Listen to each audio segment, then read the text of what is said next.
नमस्ते। चलिए, आज बात करते हैं भारत के एक बहुत ही ज़रूरी कानून की, जो करोड़ों कर्मचारियों की फाइनेंशियल सिक्योरिटी से जुड़ा हुआ है। ये है कर्मचारी भविष्य निधि अधिनियम 1952। इसे सिर्फ एक कानून की तरह मत देखिए। सोचिए, ये आपके भविष्य के लिए एक ज़रूरी फाइनेंशियल टूल किट है। एक ऐसी टूल किट जो आपकी मेहनत की कमाई को न सिर्फ बचाती है, बल्कि उसे बढ़ाती भी है।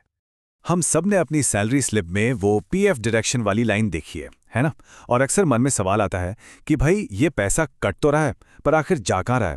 तो बात यह है कि ये सिर्फ एक कटौती नहीं है, ये भविष्य के लिए एक इन्वेस्टमेंट है, एक सुरक्षा कवच है। तो आइए आज इसी सिस्टम की गुत्थी और सुलझाते हैं। इस पूरे सिस्टम को आसानी से समझने के लिए हमने इसे 5 आसान हिस्सों में बांट दिया है। पहले देखेंगे कि ये कानून क्या है, फिर जानेंगे कि इसके 3 फायदे क्या हैं, उसके बाद ये किन पर लागू होता है, इसमें पैसा जमा कैसे होता है और निकलता कैसे है, और आखिर में इसके नियम कानून क्या हैं। तो सबसे पहला और बड़ा सवाल, ये ईपीएफ एक्ट आखिर है क्या भला? चलिए समझते हैं। देखिए, सीधे और सरल शब्दों में कहें तो ये सरकार की तरफ से दी गई एक अनिवार्य सोशल सिक्योरिटी टूलकिट है, जो खास तौर पर कर्मचारियों की मदद के लिए ही बनाई गई है। ये सिर्फ कोई सूखा कानून नहीं है, ये एक तरह का वादा है। एक ऐसा वादा जो कर्मचारियों और उनके परिवार वालों को एक फाइनेंशियल सेफ्टी देता है। इसका मेन मकसद ही यही है कि रिटायरमेंट के बाद या किसी मेडिकल इमरजेंसी में, या भगवान न करे कोई अनहोनी हो जाए, तो परिवार को एक आर्थिक सहारा मिल सके। तो अब वक्त है इस टूलकिट को खोलने का और देखते हैं कि इसके अंदर कौन कौन से जरूरी औजार हैं। असल में इसमें 3 मेन स्कीम्स हैं जो एक साथ मिलकर काम करती हैं और आपकी फाइनेंशियल सिक्योरिटी को पक्का करती हैं। पहला है ईपीएफ। सोचिए, ये आपके रिटायरमेंट के लिए एक लंबी अवधि वाली गुल्लक है। दूसरा है ईपीएस, यानी पेंशन स्कीम। इसका मतलब है कि 58 साल की उम्र के बाद हर महीने एक फिक्स्ड इनकम।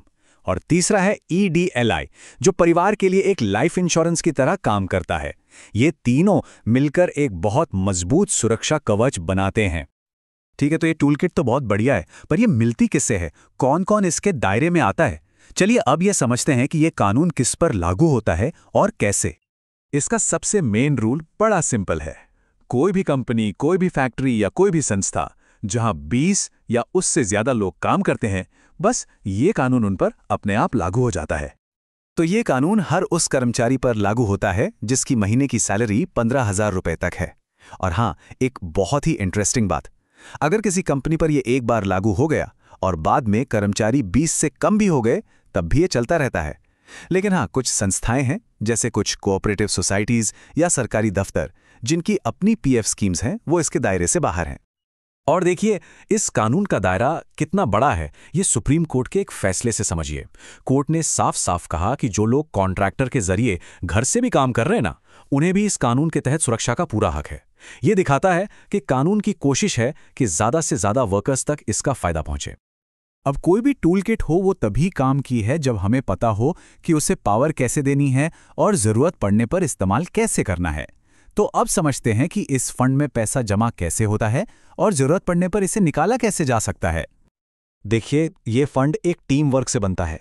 कर्मचारी अपनी बेसिक सैलरी का 10 से 12% देता है और ठीक उतना ही पैसा कंपनी यानी एम्प्लॉयर भी जमा करता है। 15,000 रुपए तक की सैलरी पर तो ये जरूरी है ही, पर अगर कोई चाहे तो अपनी मर्जी से इससे ज्यादा भी कटवा सकता है। अच्छा, अब यहां एक बहुत दिलचस्प बात है। आपकी कंपनी जो पैसा देती है ना, वो पूरा का पूरा आपके पीएफ अकाउंट में नहीं जाता।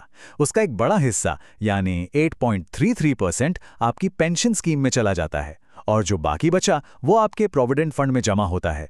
तो एक ही कंट्रीब्यूशन से 2 फायदे हो रहे हैं। तो सवाल यह है कि इस जमा पैसे का इस्तेमाल कब हो सकता है। कुछ खास और बड़ी ज़रूरतें हैं जिनके लिए आप ये पैसा निकाल सकते हैं और इसे लौटाना भी नहीं पड़ता, जैसे कि घर खरीदना हो या बनाना हो, रिटायरमेंट से ठीक 1 साल पहले, या मान लीजिए नौकरी चली गई और 1 महीना हो गया, तो आप 75% तक निकाल सकते हैं। और सिर्फ पैसा निकालना ही नहीं, आप कुछ खास ज़रूरतों के लिए एडवांस भी ले सकते हैं, जैसे कोई मेडिकल इमरजेंसी हो, बच्चों की शादी या आगे की पढ़ाई का खर्च हो, या फिर भगवान न करे कोई बाढ़ या भूकंप जैसी प्राकृतिक आपदा आ जाए। ये दिखाता है कि ये फंड सिर्फ बुढ़ापे के लिए नहीं, बल्कि जिंदगी की अचानक आने वाली मुश्किलों में भी एक बहुत बड़ा सहारा है। अब हर टूलकिट के साथ एक इंस्ट्रक्शन मैनुअल आता है ना? तो चलिए, अब इस कानून के कुछ ज़रूरी नियम और अगर नियम तोड़े गए तो उसके क्या नतीजे होते हैं वो भी समझ लेते हैं। ये वाला पॉइंट कर्मचारियों के लिए एक बहुत बड़ी राहत की बात है। आपके पीएफ खाते में जो भी पैसा है वो पूरी तरह से सुरक्षित है। उस पर कोई आंच नहीं आ सकती। मतलब किसी भी तरह के कर्ज को चुकाने के लिए कोई भी कोर्ट आपके पीएफ के पैसे को हाथ नहीं लगा सकता। ये आपका कानूनी सुरक्षा कवच है।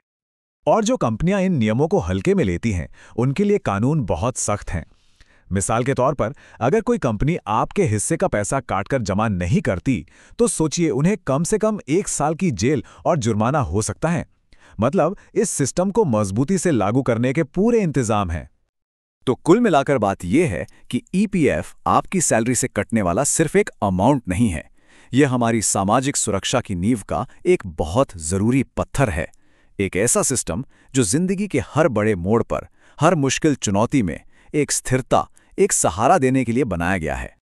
लेकिन जाते जाते एक सवाल है जिस पर सोचना जरूरी है। आज का दौर गिग इकोनॉमी का है। लोग फ्रीलांसिंग कर रहे हैं, काम करने के तरीके पूरी तरह बदल रहे हैं।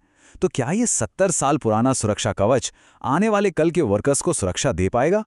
इस पुराने सिस्टम को नए जमाने के हिसाब से कैसे बदला जाए, ये एक बहुत बड़ा सवाल है।